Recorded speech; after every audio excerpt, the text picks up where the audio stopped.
Welcome everyone. This is Reverend Terry Newland of terrynewland.com, channel for Ascended Master Dwal Kul since 1980.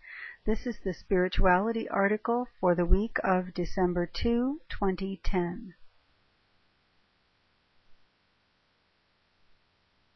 Dwal Kul here, Tashi Delay.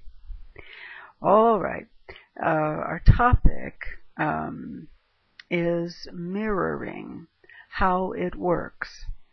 We're going to work with the basic concept that everything in creation is a reflection of the self. In other words, if you look at a person and you say that person is lazy, then you are, and in fact, calling yourself lazy in some area. So all judgments, if you will, or assessments of others reflect back upon the self. You may look at someone and say that person is very enlightened. You're also then referring to the aspect of yourself that is also very enlightened. In other words, you cannot see it in another person unless you possess it within yourself.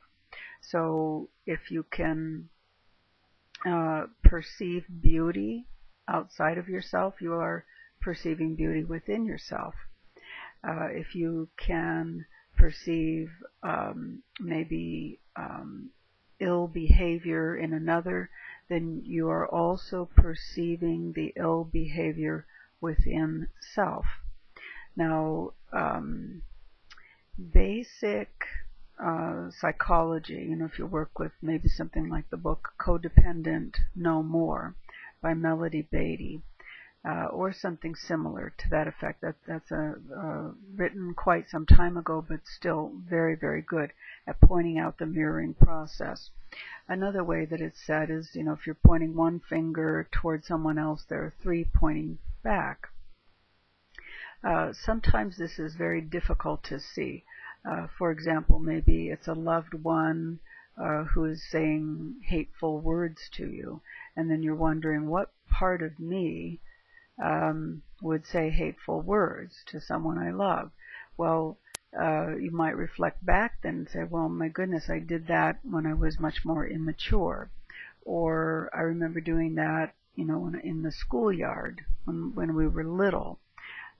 Or you would say, that's how my aunt and uncle,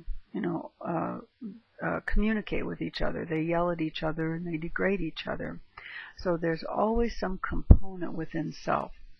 Now, the basic rule of thumb is never try to fix the mirror. Always fix yourself.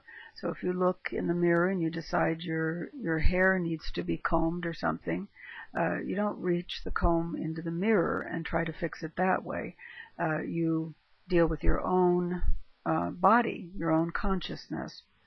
So if someone is reflecting anger to you, you go within yourself and you clear your anger, or you acknowledge that it is there. And, you might say, well, my anger's there because I'm mad at that person for being mad at me. The mirror can bounce back and forth endlessly. In later episodes, we'll talk about transcending the mirroring effect, because that can also happen.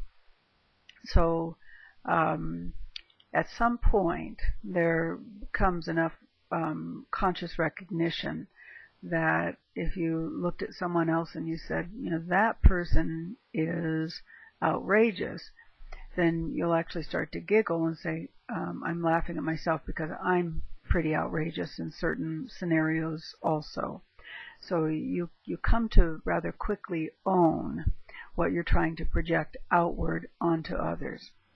Remember, there is only oneness, and that's the good news. It means that as you work on yourself, you are working on the collective whole. All right, dear ones, as always, thank you and my love to you.